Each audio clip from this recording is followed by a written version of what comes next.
Coming to you from Brick House in downtown Brooklyn, this is 112BK.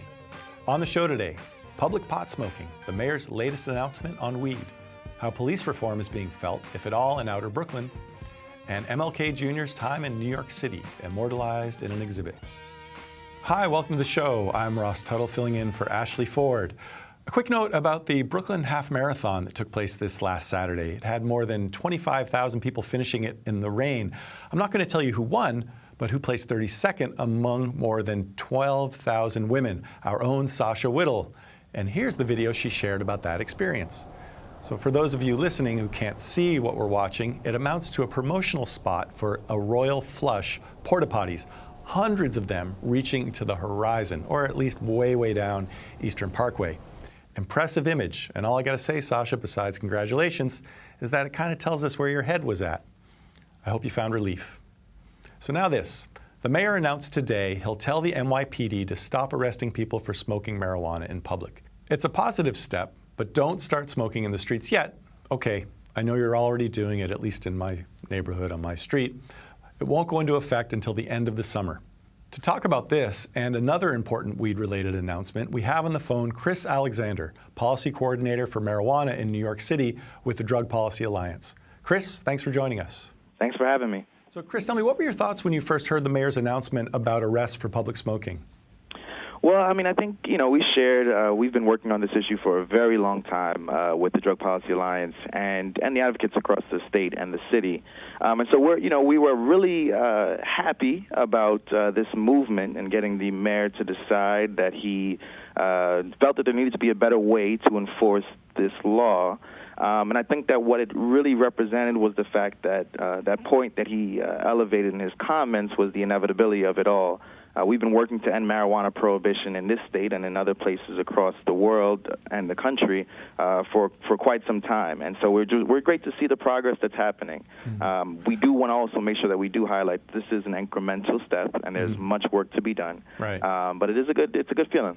Well, let's get to that in a moment about readying the city for legalization, which is what he also said in his statement. But let's talk about some of the issues. This isn't going to go into effect until the end of the summer, and also they're still going to hand out summonses. And one might assume also there might be disproportionate policing. The enforcement might fall heaviest on the communities that it already falls heaviest on now, with the rest just, albeit in summonses. Yeah, and so we know summonses are merely a step, still a step towards criminalization, maybe a step away from the actual arrest. But in many cases where folks, don't have the funds to pay for the summons, the financial toll of the summons, or, simply forget to show up to court, a warrant is then issued for their arrest. And so what we've seen actually is that, summonses are still a step towards criminalization, but really the key issue that is not necessarily being focused on by the mayor's comments and his shifts in policy is dealing with racially biased policing, which we know is at the crux of this issue. And we've been elevating that for the last few years. So this may do nothing to remedy that. Those same people might still be getting summonses, and then if they fail to show up in court, they could be facing some kind of jail time still. Exactly. Well, I wanted to talk to you about the ending of prohibition and what that could do as far as educating people around marijuana. That came up a little bit this weekend when there was another K2 overdose in Bed-Stuy. I think about 25 people were sent to the hospital having OD'd on this synthetic pot. Can you talk about that a little bit? Sure thing. I mean, one thing that we have learned in our research and have then communicated to lawmakers is that, one, the drug war has been and will continue to be a failure. There are many more sensible approaches to reducing drug use or making sure that people are safe, which really should be the focus of any types of policies that we enact about these substances. K2 and other synthetic substances like it are ones that arise in the place of prohibition, right? They come up because individuals don't have access to legal marijuana, for example, as it relates to synthetic marijuana or as K2. We call them synthetic cannabinoids. And what we've seen essentially in places where there's legal regulated access, people are healthier, people are safer from these type of adulterants or created substances that are being marketed as marijuana. People are buying them because they're being told that this is marijuana, and it's not at all. And additionally, we've seen folks turn to these substances, to use marijuana, but to escape drug tests, because some of these substances won't pop up on a drug test. Should they have a job coming up? Should they be on parole or probation and not being allowed to use marijuana while in that type of court-mandated supervision? And so, these are things that arise in space of prohibition. When you move beyond prohibition, you move beyond these types of substances being created, and you get a little bit more education, as you alluded to earlier. People start talking clearly about what these substances do to you when you're moving beyond a just say no approach. Giving some real transparent education, we think, is key to moving the country, the state, and the city beyond this drug war era.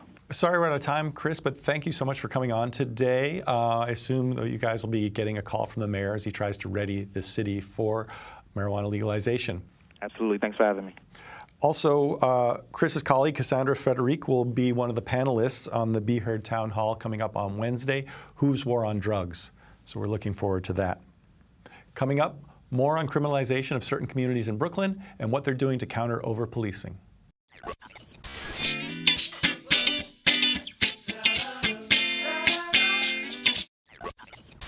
The possibility of making a 911 call in an emergency should give us a sense of security.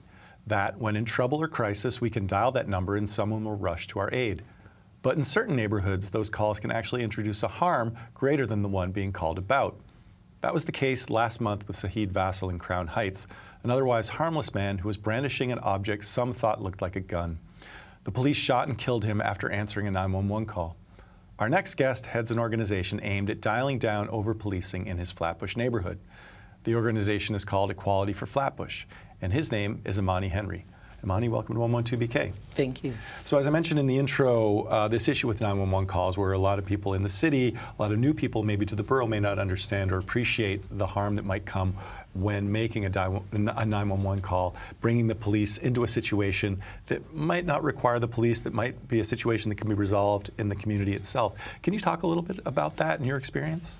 So I think there's two things. I think one, we should definitely talk about the connections between gentrification and 911 calls. This is true nationally, that 911 calls have increased, 311 calls and 911 calls have increased nationally, nationwide. We can talk about Oakland, where 1 month there might be 800 new calls of 911 that are completely, as we've already seen, black people walking, black people barbecuing, black people just living their lives.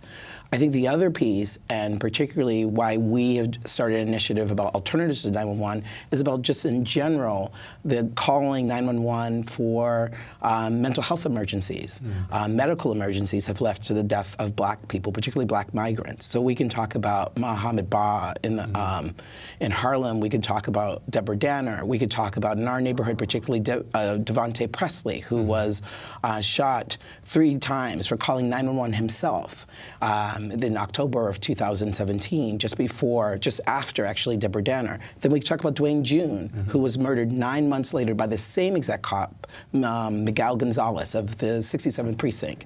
9 months later, Dwayne June's mom called 911 for a mental health emergency, and he was murdered. And then we have, and can talk about, again, Saheed Vassell's situation, and the way exactly that within a community that people are moving in, might not know a neighborhood person in any way, shape, or form, whether it be a person living with a mental health condition or someone in the neighborhood that they just don't know, and they're not involved in the neighborhood, and they call 911 without talking or thinking or checking with people in the community first about what they're seeing, being able to really actually investigate. So we've developed, some tactics and strategies about talking within the community about how 911, in general, is not safe for us. And what are some tips that we can do, some things that we can do to make sure and safeguard ourselves from being killed by the NYPD. And you mentioned an initiative. I know you guys have a meeting coming up next week, and I'll ask for the information about that before the end of this interview, so please remind me. But what might be some alternatives? I mean, if you can give me a short answer for that, maybe a couple alternatives that might be takeaways for some people. So first and foremost, a lot of times landlords tell people that they should call the police on other tenants in the building. And we say, this is why we organize around tenant association, and it's really important. We couple the housing struggle, the fight against displacement around gentrification with police accountability. And so we have intervened as a community group. We asked the neighbors to intervene with each other. We talked about the fact that, and there's studies that have shown that if we as we create a more cohesive, more self-reliant community, then we don't need to rely on the police. They're not there to settle disputes between family members and tenants. Why can't we take care of ourselves? There's lots of documentation of people in the community even being able to intervene in domestic violence situations. We have long histories of people creating safe houses for each other, or saying you can come and stay with me, and figuring out ways. Now again, if someone needs to get police presence or whatever, we say come and be together with that person.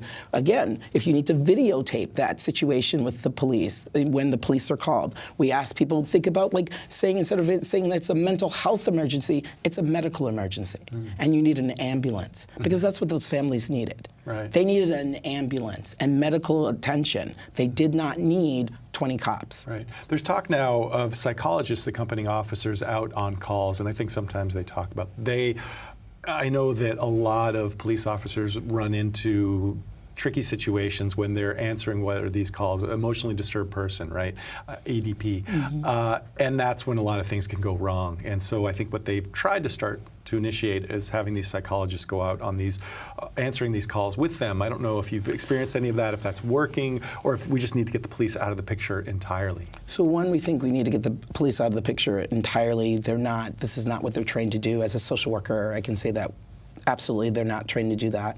And then the other piece of it is there's been lots of initiatives, and I want to be clear that we've heard that these initiatives are happening from the city. We know activist groups have been for years asking for people with mental health diagnosis themselves to be part of the campaign. Of police officers. We've asked social workers to be part of it. And I think this is really interesting. When it's been a grassroots effort, the NYPD and the city has always said no. We've asked about these. There's supposed to be a mental health crisis team that's supposed to be with the police. We've even heard that there's supposed to be tasers. We have not seen any of these things. We've asked over and over again. But I know for a fact when groups like RIP, that was Rights for People with Psychiatric Disabilities, tried in 2011, 2012, 2013 to negotiate these measures with the NYPD, they were told no. So you're saying that cops aren't even going out with tasers? We hear that this is true, that they're assigned to have tasers. I'm just speaking, as someone who's lived in New York since 1993. I've not seen a taser on a cop. Wow. And so this is what because again, we've engaged in these conversations with the city as well as the NYPD, our group, as well as lots of other grassroots organizations, mental health organizations. And again, we still have, we can still start naming all the various people that have mental health crises or medical crises that are being murdered. And so clearly, if these measures are in place, why aren't they actually being implemented and actually going forth? Why do we even have to say the name of Saeed Vassal being murdered by the police? Right. And to shift gears real quick, and you talk about some of your background in harm reduction, and the mayor made an announcement today. We just spoke with somebody about it on the show, about the plan to make it so that police will no longer arrest individuals for smoking marijuana in public. What are your thoughts when you heard about that? What are your thoughts about how that might manifest, and if that will kind of help any, if it might remedy any of the problems going on in your neighborhood? I want to always big up the activists that have fought long and hard for all of these initiatives. I think the other piece of this is always about the enforcement. And so I want to always be skeptical about the understanding about how policing happens in our neighborhoods. They say that ICE and the NYPD do not work hand in hand. It's actually a quote unquote not a policy. I've been on panels with the Commissioner of Immigrant Rights who've said that over and over again. And people in East Flatbush and the Haitian community are like, oh, I'm so sorry. I want to say and push back on that. That's not happening in my neighborhood. The police and ICE work hand in hand. I have visually seen the cops, ICE agents get out of cop cars. Like, it's real in our neighborhood. In the same way, we know that broken windows policing is about racial profiling. So it's interesting about like how will individual police like handle folks, like for instance, someone who, you know, fare evasion is the highest broken windows violation that's happening. Sure. And it's in our neighborhood. We talk about, we are part of the Swipe It Forward campaign. We have lots of police hiding in particularly black and brown migrant neighborhoods behind poles at our train stops. Right. What if someone is caught with marijuana in their possession? That's like still sort of the issue that we want to talk about. I am happy for anything that is, you know, like activist-led and created. That is a huge victory for us. The enforcement of it and the accountability to make sure the police actually do what they're supposed to do, that takes the rest of our community to do it. So the trust that it's just going to happen on its own, given all, I mean, sexual harassment is at work, in the workplace, is supposed to be illegal. Right. And we can talk about how it's a widespread epidemic that still goes on and is still covered up, and people fight every day to make sure that what is a law actually is enforced. Right. And in the very short time that we have left, you know, talking about marijuana and the war on drugs and how this may be a bit of a de-escalation in that regard. We're going to be having a town hall in a couple of days, Wednesday night, about the war on drugs. I wonder how you feel if there has been a de-escalation, crime is going down in the city. Does it feel like you're still being over-policed for drug issues, particularly in East Flatbush? I feel like very much, and we could talk about just in general, that gentrification creates, I know always the word over-policing, it's like, you know, it's not even, it's not about over-policing, it's about an occupation. It really is that our neighborhoods, and this is true, it's statistically true, all rapidly gentrifying neighborhoods have an increase of more police. And so that's I think the ultimate piece of it is that if driving in your car, you know, that's one of the biggest things, checkpoints, traffic stops that are happening over and over again in our neighborhood. We've watched them searching the car. We now have what is the Strategic Response Group, which is an anti-terrorist like wing of the police, are patrolling in East Flatbush and Flatbush. So it feels like it's this advanced guard of the police, like the police are the advanced guard of gentrification, and they're just kind of sweeping almost on that boundary and pushing dollar van drivers, street vendors. We were fighting last year to stop $2,000 tickets to a street vendor selling ices in our neighborhood. Our leadership that are you know, Latinx street vendors in our neighborhood with single parents pushing back, going to the police meeting saying, why am I getting a $2,000 ticket for selling an icy or a churro in our neighborhood? And that's what we're dealing with. Who gives a $2,000 ticket to a single mom? And that's what so again, it's hard to talk about the difference between our lived experience under gentrification and police you know, occupation, when there's the statistical fact that crime is down. That's so interesting because it still feels like an incredible militarization of police in our neighborhood day and night. So you have an event coming up next Tuesday. Can you just give very quickly the details for that if anybody wants to attend? We have Alternatives to 911 Community Forum. It's the first time we're doing an event like this. It's going to be at the Mount Zion Church, which is basically the corner of East 37th Street and Church Avenue. And we hope that folks will come out 7 to 9 o'clock. Tuesday night, 9 o'clock? Yes, the 29th of May. Okay, and if they want to get more information, they can go to? You can go to www.equalityforflatbush.org. Feel free to give us a call, email us, text us. We love all of that. And there's definitely plenty more to talk about, so we'll have to have you come back on the show. Unfortunately, we're out of time. No problem. Thank you for having me. Yeah, thank you so much for coming in. Thank you.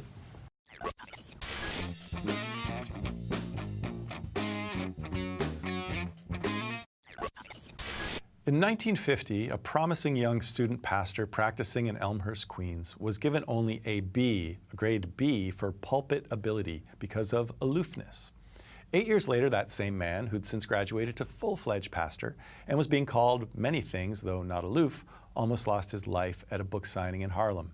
He would later go on to do a few other things outside of New York, but chances are you may already know about those things. So it's his lesser-known time in New York City that's the focus of a current exhibit at the Museum of the City of New York. It's called King in New York, an invitation to discover Martin Luther King Jr.'s connection to the city, running until June 24th. I recently spoke with the museum's Puffin Foundation Curator of Social Activism, Sarah Seidman, about it. Here's that conversation. So Sarah, thanks so much for joining us today. Thank you for having me. So tell us about what it was like to curate this exhibit. It seems like an obvious one to have on the 50th anniversary of Dr. Martin Luther King's assassination in 1968. But what was it like to put together?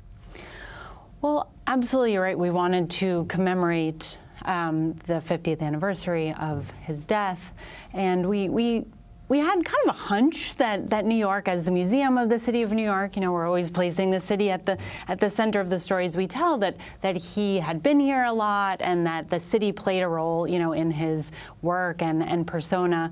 And so we kind of, dug in and found that King really had spent a lot of time in the city, and that, moreover, New York really offers a lens through which we can view King in a kind of broader way and remember some of the pieces of his philosophy and his writings and his work that aren't always remembered. From your research, you found that there were a lot of points in his life and career that were important in New York, right? Absolutely.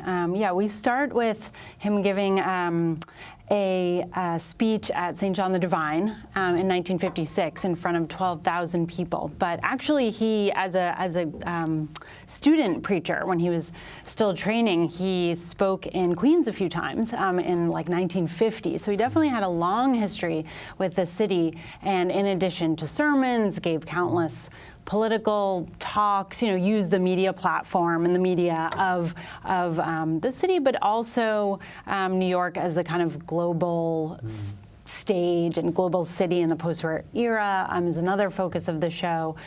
So really looking at how New York's center of culture and capital and global politics really facilitated some of the work that he did here, that his work in the civil rights movement wasn't just in the South, and it wasn't solely in the North either, that there was a global focus to his work, and we can see that through his presence here. Right, because of course we hear a lot about his time in Chicago again, but New York seems to be kind of left out of the history a little bit. So I also saw in the literature for the exhibit that there was a moment when he was in Harlem in 1958 at a book signing, and a woman stabbed him in the chest with a letter opener. Do you guys kind of commemorate this moment in the exhibit? Indeed, we do. We borrowed a photograph, a vintage print from a gallery that shows him on the steps of Harlem Hospital leaving after spending 2 weeks there convalescing. He really did almost die, came very close, and he needed surgery and was operated on by black surgeons in Harlem, so it was a whole kind of interesting, larger story. And then he spends a few weeks recovering, and it was definitely a pivotal event in his life, and I think reaffirmed his commitment to nonviolence he spoke about after. And you talk about the photographs, and is that largely how the stories are told in the exhibit? Is it mostly through photographs? Yes. It's about 40 photographs. So we have a few pieces of like printed ephemera, press releases and flyers around his anti-war activism. He participated in the big spring 1967 mobilization against the war in Manhattan, and a few pieces of audio.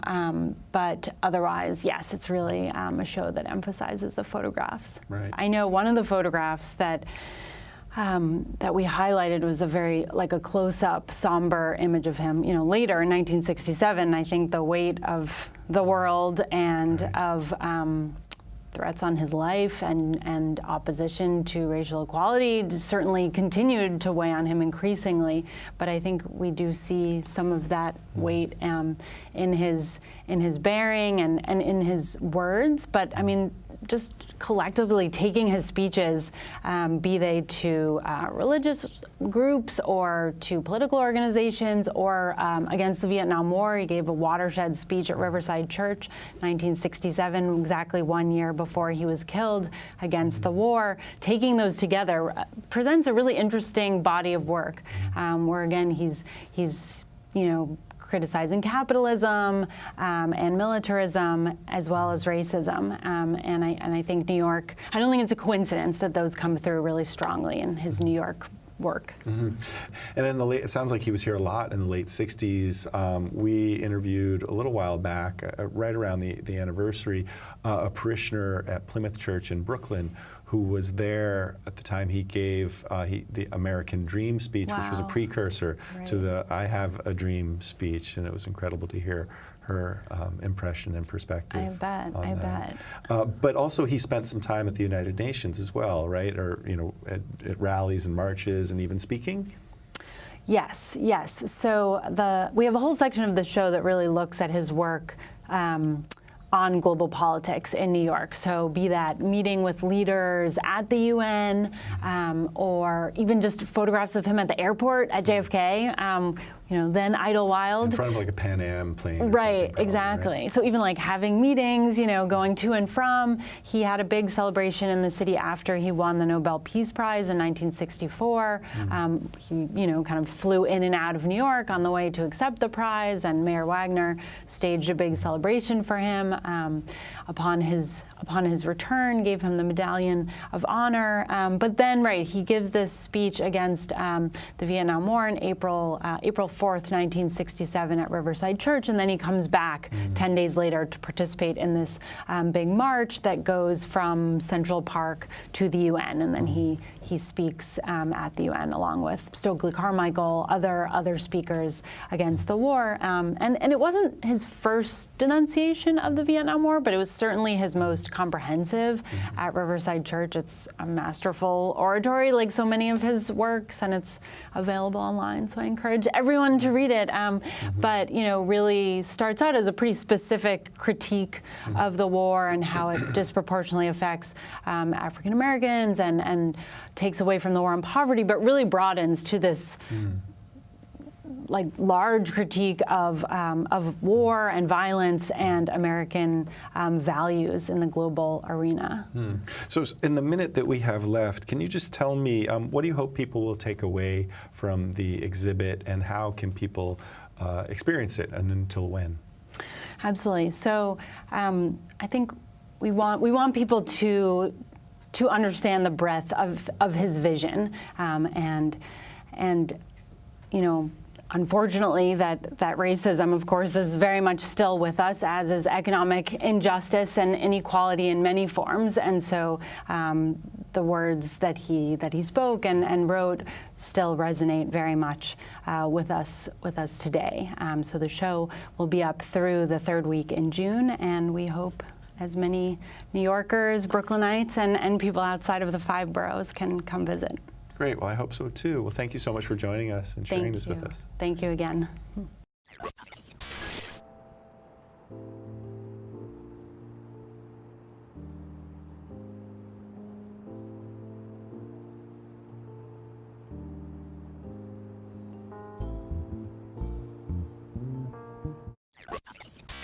That's the show. Thanks for joining us. Tomorrow we're going to speak with an author and activist about American Jews and their relationship to Israel, plus a preview of the Be Heard Town Hall titled Whose War on Drugs, happening at BRIC House this Wednesday. Hope you'll join us.